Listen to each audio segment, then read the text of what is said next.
సడక్ బంద్ సందర్భంగా తెలంగాణ వాదుల అరెస్టులు నిరసిస్తూ తెరాస శాసనసభ్యులు ట్యాంక్ బండ్ నుంచి ప్రదర్శనగా బయలుదేరారు. ప్రత్యక్ష ప్రసారం ద్వారా చూద్దాం.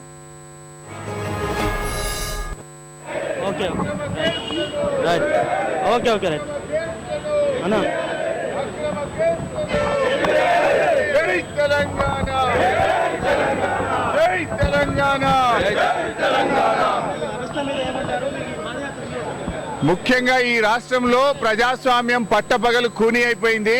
ముఖ్యమంత్రి గారు తెలంగాణ ఉద్యమకారులపై అక్రమ కేసులు పెట్టి జైల్లో పెట్టి ఉద్యమాన్ని అణిచివేయాలని చేస్తా ఉన్నారు.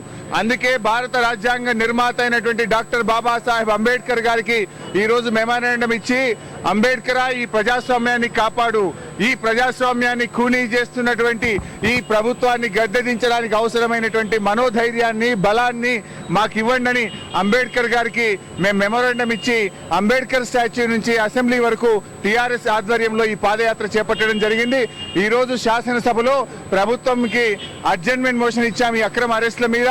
అదేవిధంగా స్పెషల్ మెన్షన్ కింద కూడా మాట్లాడడానికి అనుమతించాలని స్పీకర్ గారికి మేము కోరడం జరిగింది.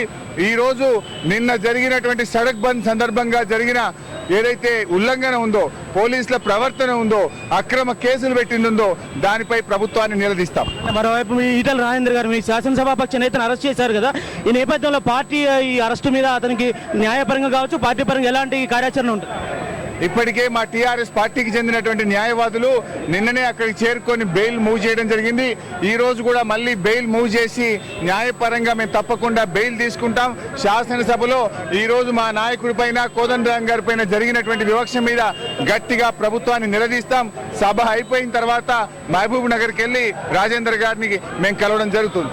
ఇది టీఆర్ఎస్ ఎమ్మెల్యేలు ప్రస్తుతం సడక్ బంద్ సందర్భంగా నిన్న టీఆర్ఎస్ శాసనసభాపక్ష నేత ఈటల రాజేందర్, అదేవిధంగా జూపల్లి కృష్ణారావు ముఖ్యంగా ఎమ్మెల్యేల అరెస్టుకు సంబంధించి వీని మీద వారు పాదయాత్ర ఇక్కడ నుంచి ప్రారంభించి అసెంబ్లీలో ప్రభుత్వాన్ని నిలదీయాలని చెప్పి పాదయాత్ర ప్రారంభిస్తున్నారు. ప్రస్తుతం మనం చూస్తున్నాం పాదయాత్ర దృశ్యాలు.